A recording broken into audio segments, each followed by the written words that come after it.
Selamat datang bersama saya Bevaula Kusumasari dari jurusan Manajemen dan Kebijakan Publik Visipol UGM dalam kuliah tentang manajemen bencana. Dalam kuliah kali ini kita akan membicarakan 6 hal besar. Pertama tentang overview bencana, kedua tentang manajemen bencana, apa itu definisinya dan apa indikatornya, ketiga tentang peran pemerintah daerah dalam manajemen bencana, keempat tentang local wisdom atau kearifan lokal dalam konteks manajemen bencana, kelima kita akan membicarakan mengenai masyarakat tangguh bencana, dan pertemuan terakhir mahasiswa akan berdiskusi mengenai praktek-praktek manajemen bencana, contohnya di Amerika Serikat. Mengapa kuliah manajemen bencana menjadi penting untuk dipelajari? Ada beberapa hal. Kita sadar bahwa Indonesia merupakan daerah yang rawan bencana.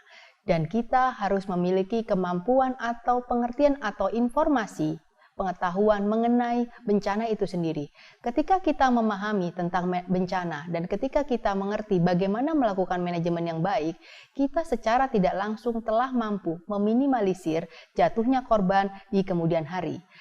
Semangat untuk belajar atau mempelajari manajemen bencana sudah banyak dilakukan di banyak negara dari berbagai perspektif ilmu.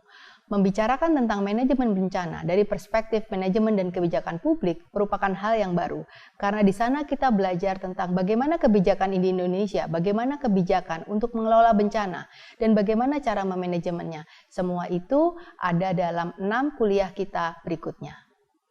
Dalam konteks mengenai bencana, kita akan belajar mengenai apa itu bencana, dari mana asalnya, dan apa penyebab bencana itu sendiri. Kita akan membedakan bencana alam, bencana non-alam, dan bencana hibrid. Yang berikutnya kita akan belajar mengenai definisi manajemen bencana. Di definisi manajemen bencana ini kita akan melihat dari 4 faktor, yaitu dari faktor mitigasi, preparasi, respons, dan recovery. Di pertemuan ketiga, kita akan belajar mengenai peran pemerintah daerah dalam manajemen bencana. Dilihat di sini model-model atau kapabilitas seperti apa yang harus dimiliki oleh pemerintah daerah untuk menjadi tangguh atau siap menghadapi bencana. Di pembahasan mengenai kearifan lokal, kita akan belajar contoh-contoh dari bentuk kearifan lokal yang ada di daerah tentang bagaimana mereka menangani bencana. Hal ini menjadi penting karena ternyata dalam banyak penelitian membuktikan kearifan lokal memainkan peranan yang penting dalam manajemen pengelolaan bencana alam. Yang berikutnya kita akan belajar mengenai masyarakat tangguh bencana. Masyarakat tangguh bencana merupakan indikator utama keberhasilan suatu daerah atau suatu masyarakat dalam siap menghadapi bencana. Ada banyak model, ada banyak kriteria yang harus dipenuhi oleh masyarakat untuk bisa disebut masyarakat tangguh bencana.